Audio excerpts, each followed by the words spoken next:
Hey, good Wednesday morning, everybody. It's meteorologist Brad Panovich with an update on the weather. We've got some nice weather today. I know it's cloudy, and you're probably saying, Brad, how is that nice? Well, this is kind of a nice break from the heat and humidity that's going to be heading our way over the next couple of days. And the emphasis should really be on the heat. While there is going to be some humidity, by May standards, the humidity will be probably not the biggest part of this.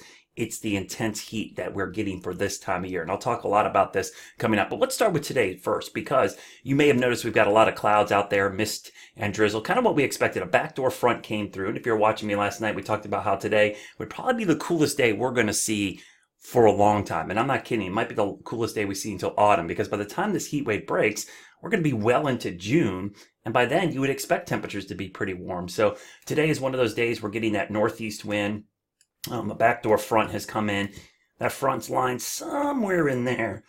And what that's doing is trapping some moisture underneath what we call a temperature inversion. There's some warmer air aloft, and at the surface it's a little bit cooler. So that's giving us this low cloud deck. And occasionally I'll see some mist or drizzle show up. Dew points are still in the 60s, but you can see the slightly drier air towards Raleigh and Greensboro that's advecting or moving down to the south. But overall, this is a pretty nice little setup today with the clouds. Now, these clouds will break up a little bit as we go through the day, and I think we'll still manage to get close to 80 degrees. But what's going to happen is this front's going to lift back north as a warm front, and we're going to see the southwest flow start to crank up, and then the heat really starts to build. Let me show you real quickly how this ridge cranks up over the southeast.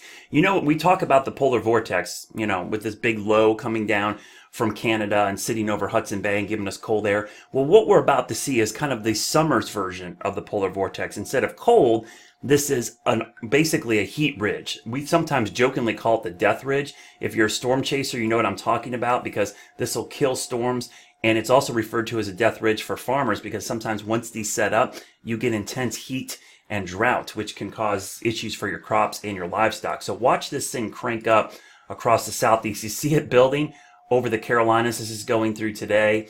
We'll go through Thursday and then go into Friday. Look at that thing. That is a monster ridge. Now, I showed this last night at 11 as well. This is a ridge that is vertically stacked. There's a surface ridge, a mid-level ridge, and a high-level ridge, all stacked on each other. It's like the trifecta of heat. And what happens thermodynamically when you have a mountain of air like that above your head, the air sinks and it compresses and heats up. Just like as you go deep into the earth, as rocks get compressed, they heat up and eventually they melt because of the pressure of all that intense pressure pushing down them in the center of the earth. For us, this is like the atmospheric equivalent. We're not going to melt, but it's going to create heat as that air sinks over our heads. So as you see this ridge kind of crank up, this is going into Friday, Saturday. We'll go into Sunday and early next week. You can see it flattens out, but that is a huge ridge. Everybody in the southeast is going to see heat. The one saving grace for us could be if this slides further to the southwest and we get into the thunderstorm complex track. Because what happens is storms will form on the northern and western edge of this and rotate around it. We jokingly call that the ring of fire, because storms will fire up in a ring kind of around this monster ridge. Now, this is going to sit here through Monday, Tuesday, and the middle of next week. It starts to weaken a little bit, and by the end of next week, it's still hot, but there are signs that maybe it won't be as hot. This is next Thursday, so while it might relax a hair, it's going to be hot well through the end of May, and this is May 30th.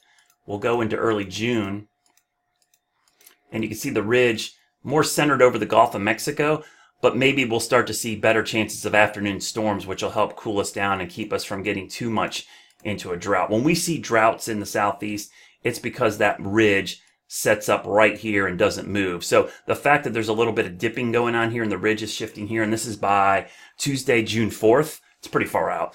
That's at least a sign that maybe it won't last forever. But we're in June by then, so even a normal day is going to be in the mid-80s. And just to give you an idea of the temperatures, this is the GFS ensemble. So this is the mean. You can see the GFS has generally mid-90s from about Friday right through Monday the following week. Now, I'm not talking this month, like Memorial Day. I'm talking Monday the 3rd. So you could see a stretch of weather in the mid and upper 90s in there. And just to give you an example of the European ensembles, it's even hotter.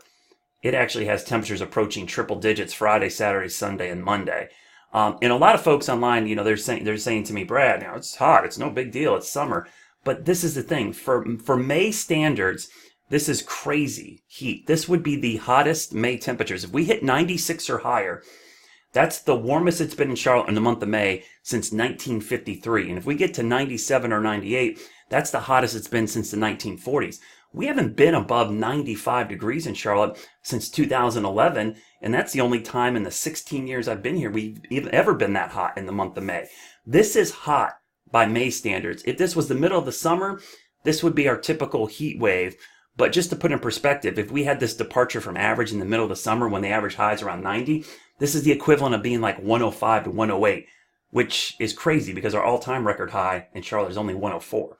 So just to put that in perspective, if we were to take the same pattern, move it to June, July, or August, it would be the equivalent of 105 to 108 degrees. That's how hot this is. So this isn't your average heat wave for May.